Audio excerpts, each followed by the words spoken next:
Three news stories for you. Firstly, with UNOCHA, United Nations Office for the Coordination of Humanitarian Activities in Ethiopia, has released a statement, a detailed situation report about Tigray, where 40% of Tigray's population is facing extreme lack of food. Alarming report from UNOCHA. Secondly, viewers, Eskinder Nega is defending Fano while Ethiopian intelligence agency is calling for reshaping of irregular organizations. Eskinder Nega has released a statement. And lastly, viewers, yesterday I told you about the funeral gathering of an ENDF colonel, Amare Molla, who the ceremony was held in Sikota yesterday. I shared picture with you. Now, a family member of the colonel has shared some details with me on condition of anonymity. I want to share them as it is with you. Family member is raising questions about the circumstances surrounding the death of Colonel Amare Molla. Firstly, viewers, United Nations Office for the Coordination of Humanitarian Activities has released a detailed report about humanitarian crisis in Tigray. UNOCHA says 40% of Tigray's population is facing extreme lack of food and 83% is facing food insecurity. They don't know they'll get food or not.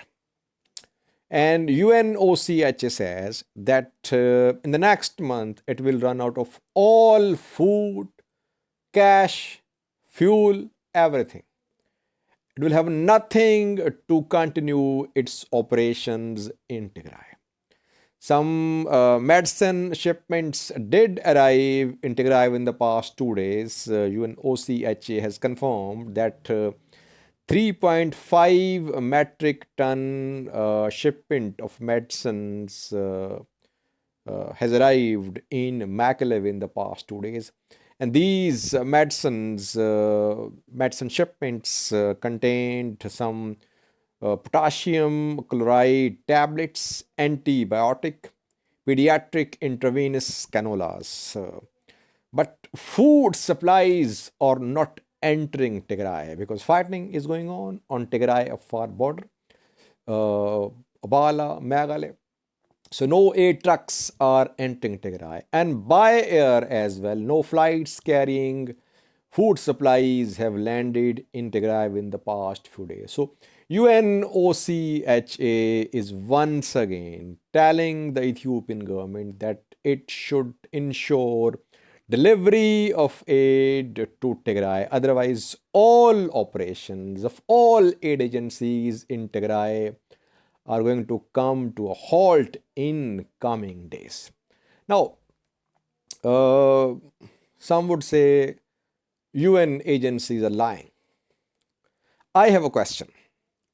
If UN agencies are lying, why are they being allowed to work in Tigray? They should be banned. If they are misreporting, if they are sharing disinformation about Tigray, they should not be allowed to work in Tigray. Ethiopian government should ban them from working in Tigray. But you're not banning them. It means that the reports are not totally false. People in Tigray are definitely in need of aid. And Ethiopian government is the government of all regions of Tigray as well.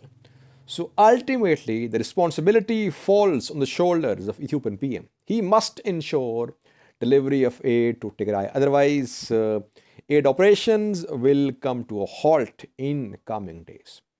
Secondly, viewers, we know that pressure is mounting upon Fano. We have seen statements from some sources in the government.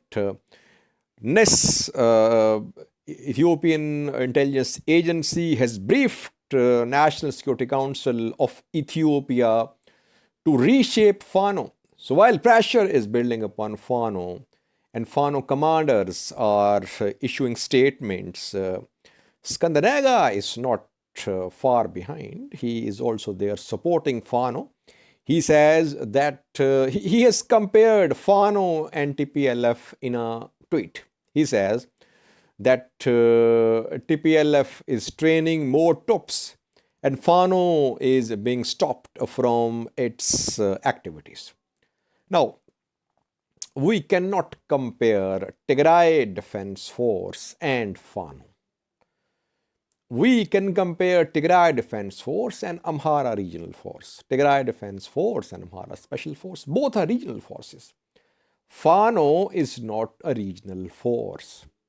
It's a loose sort of militia which is now armed. And no government will like to have such loose militias, armed militias, without structure, without control. So that is why Ethiopian government will definitely try to have some sort of control over Fano. And Fano commanders, who are the main beneficiaries of this organization, they'll resist. That is what we are hearing. That Zamina Kasi and other Fano leaders are speaking. Eskinder Nega is also using Fano for his politics, for his political interests.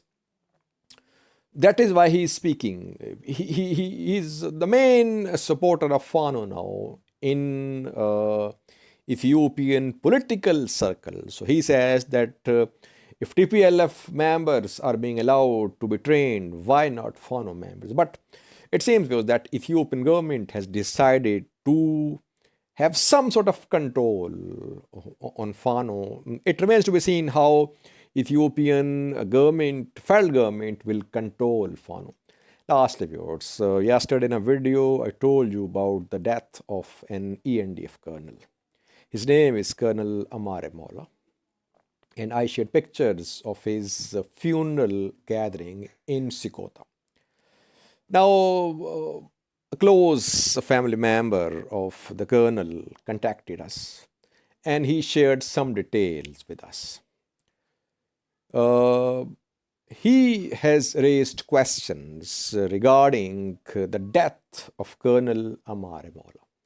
The colonel was killed on Kobo front when TDF was trying to take control of Kobo, I think in July.